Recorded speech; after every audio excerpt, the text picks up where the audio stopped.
México, 30 de diciembre de 2025. Hoy vamos a desmenuzar 4 temas que, a primera vista, parecen no tener conexión, pero que nos pintan un retrato muy claro de cómo funciona el Estado día a día. Vamos a ver sus diferentes caras. Primero, la de constructor, que expropia para crear. Luego, la de árbitro, que busca proteger su mercado. También la de educador, que intenta cerrar brechas. Y finalmente, la de vigilante, que sanciona. Empecemos con la primera, que es quizá la más imponente, el Estado como constructor. A ver, lo primero que me saltó a la vista hoy fue este decreto sobre el tren interurbano AIFA-Pachuca. Y no es tanto el tren, que ya es un proyecto enorme, sino la palabra que lo acompaña. Expropiación.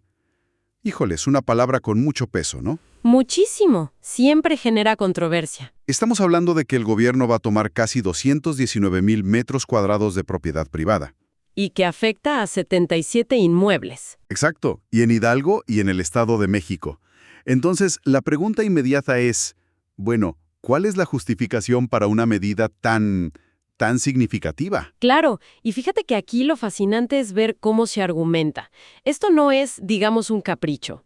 La acción se ancla directamente en el Plan Nacional de Desarrollo 2025-2030. O sea, no es algo que salió de la nada. Para nada. Es la ejecución de una estrategia que ya estaba escrita.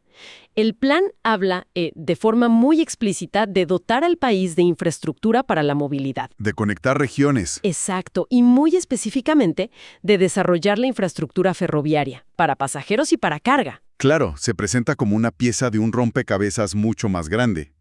Pero que esté en el plan, pues no garantiza que sea la única manera de hacerlo. Me imagino que para los dueños de esos 77 predios, que esté en un plan nacional no es un consuelo inmediato. Por supuesto que no. Y ese es el eterno conflicto de la utilidad pública frente al derecho de propiedad privada. El gobierno se basa en un dictamen técnico de la Agencia Reguladora del Transporte Ferroviario. ¿Y qué dice ese dictamen? Que el tren es la opción más apropiada e idónea. Pero, claro, para que esa idoneidad se haga realidad, la implementación tiene que ser impecable. Hablamos de indemnizaciones justas y a tiempo, de que la construcción se haga en forma. Justo. Y que los beneficios que prometen de verdad le lleguen a la gente. Lo que el gobierno está diciendo es que este tren no es solo transporte. Es una herramienta de desarrollo económico. Sí, para redibujar el mapa económico de toda la región, conectando el AIFA, Hidalgo, zonas turísticas. Es una apuesta de alto riesgo, pero también de alta recompensa. Y sobre esos beneficios, el texto es muy optimista. Habla de generar derrama económica, crear empleos, una alternativa de transporte segura, eficiente.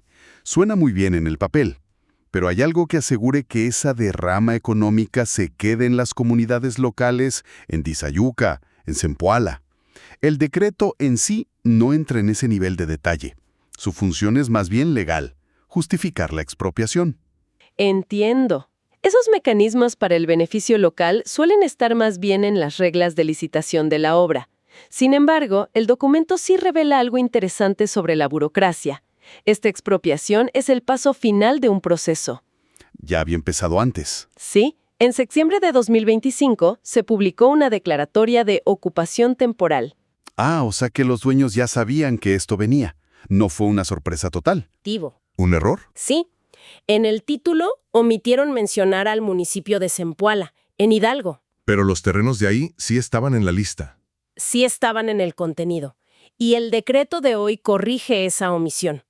Puede parecer un detalle menor. Pero muestra cómo estos proyectos gigantescos se van puliendo sobre la marcha. Exacto. Para la burocracia es una corrección. Pero para las 77 familias es un cambio de vida monumental. Es el Estado ejerciendo su poder de la forma más tangible posible. Totalmente. Y esa es una cara del Estado, pero hay otras, más sutiles quizás, pero igual de poderosas. Perfecto. Pues pasemos a esa otra cara. Así como el Estado interviene en el territorio para construir, también interviene en el mercado para proteger. De la cara del constructor, ahora a la del árbitro comercial. Hoy la Secretaría de Economía anunció que inicia una investigación sobre los gatos hidráulicos tipo botella. Que vienen de China. Exacto. Un tema que suena muy específico. Sí, pero es un ejemplo perfecto de cómo funciona la protección comercial. Para que todos nos entendamos, hablamos de esos gatos con forma de botella que muchos traen en el coche, ¿no? Sí, los que levantan entre 1.5 y 20 toneladas. Esos mismos. El problema no es el producto, es el precio al que presuntamente llega a México. Y aquí es donde entra este concepto de cuotas compensatorias o antidumping.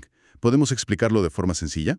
Claro, piénsalo como un árbitro. Si un equipo juega con una ventaja injusta, el árbitro saca una tarjeta. ¿Ok? La cuota compensatoria es esa tarjeta. Es un impuesto especial que se le pone a un producto importado cuando se vende aquí a un precio deslealmente bajo. O sea, por debajo de su costo real o del precio en su propio país. Exactamente. El objetivo no es prohibir el producto, es nivelar la cancha para los productores de aquí. Y en este caso, el productor nacional que pidió que el árbitro interviniera es Industrias Tamer. Así es, ellos argumentan que si se quita la cuota que ya existe, la industria china volvería a inundar el mercado con precios bajos, y eso les causaría un daño. Me pregunto qué tan común es este mecanismo. ¿Las empresas mexicanas lo usan mucho? Es más común de lo que se cree, sobre todo en industrias como el acero, los textiles, químicos. Sectores muy sensibles a la competencia internacional. Justo. Y lo interesante es que esta revisión, que se hace cada 5 años, no es automática. La empresa tiene que estar vigilante, reunir pruebas y presentar un caso sólido. Supongo que parte del caso es demostrar que compiten en calidad, pero no contra un precio que consideran artificial.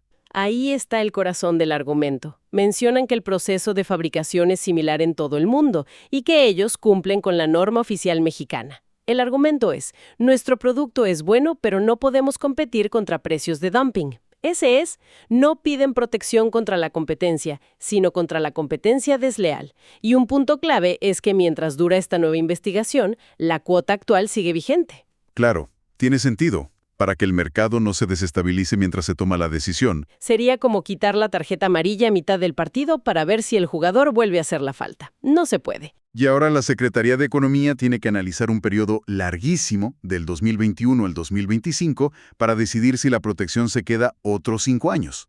Vaya trabajo de análisis que tienen por delante. Es fascinante ver al Estado actuar así, de un tren que atraviesa 2 estados a la defensa de un producto tan específico. Y esa es solo la cara económica. También está la social. Perfecta transición. De la protección de la industria pasamos a una intervención del Estado en el tejido social, de proteger el capital físico a invertir en el capital humano.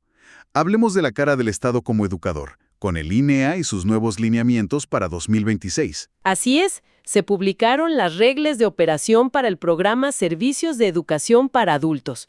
Y su objetivo es muy claro, atender a la población de 15 años o más que está en rezago educativo.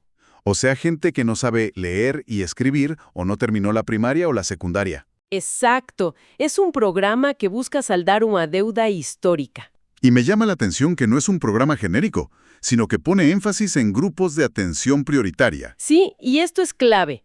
No es solo una declaración de buenas intenciones. Al nombrar a personas indígenas, adultos mayores y personas con debilidad visual, Se obliga a diseñar estrategias específicas para ellos. justo, implica, por ejemplo, materiales en lenguas indígenas o programas en braille. Es reconocer que la igualdad de oportunidades a veces requiere tratar distinto a quienes tienen necesidades distintas. Dentro de los lineamientos hay un mecanismo que me pareció fascinante, el reconocimiento de saberes. Es increíble. Va más allá de sentar a la gente en un salón de clases. Totalmente. En el fondo, es un acto de profundo respeto. Le permite a una persona mayor de 18 años acreditar la primaria o secundaria con un solo examen general. Es el Estado diciéndole a alguien, sabemos que la vida ya te enseñó, vamos a validarlo oficialmente. Exacto. Rompe con la idea de que el único aprendizaje válido es el del aula. Y la otra cara de esa moneda es la persona voluntaria con subsidio. ¿O no? Porque no solo es recibir educación, sino involucrar a la comunidad. Justo, el programa no depende solo de maestros profesionales. Invita a gente de la comunidad a través de convocatorias para que apoyen como asesores educativos a cambio de un subsidio. Y eso tiene un doble beneficio. Claro, por un lado llegas a más lugares y por otro fortaleces el tejido social. Es la comunidad ayudándose a sí misma. Ahora, con un programa tan grande, con dinero federal que va a los estados, la pregunta obligada siempre es la misma, y el control del dinero. Esa es la pregunta del millón. Y los lineamientos son muy estrictos en eso. ¿Qué candados ponen?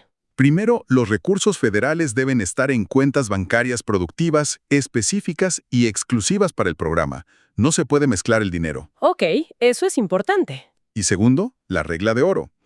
El dinero que no se gaste al 31 de diciembre de 2026 se tiene que regresar a la Tesorería de la Federación, a la TESOFE. Y tienen una fecha límite. Sí, a más tardar el 15 de enero de 2027. Y si no lo hacen, hay penalizaciones por el atraso. Varia, es un control financiero muy riguroso. Sí, es el Estado no solo como educador, sino también como un administrador que exige cuentas. Lo cual nos lleva directamente a la última cara del Estado que vemos hoy, la del vigilante. Porque no basta con crear programas. También hay que asegurarse de que todos jueguen limpio. Así es. Hoy se publicaron circulares de la función pública que comunican la inhabilitación temporal de 2 empresas, Escore Alimentos y Gen Industrial. A primera vista parece una nota pequeña, pero la implicación es bastante fuerte, ¿cierto? Es muy fuerte. Que una empresa sea inhabilitada significa que por un tiempo, en este caso 3 meses, tiene prohibido celebrar cualquier contrato con todo el gobierno federal. Y eso incluye a estados y municipios. Si usan recursos federales, sí. E incluso la Fiscalía General de la República. Es básicamente poner a la empresa en la lista negra del gobierno. El gobierno puede ser devastador y es una mancha en su historial. Una advertencia muy clara para los demás proveedores. Exactamente. ¿Y se sabe qué tipo de infracciones llevan a esto? ¿Es por no entregar a tiempo o son cosas más graves? La ley es muy amplia. Puede ser desde un incumplimiento de contrato hasta presentar información falsa en una licitación. Lo importante aquí, más que la infracción específica, es el mensaje general que se envía.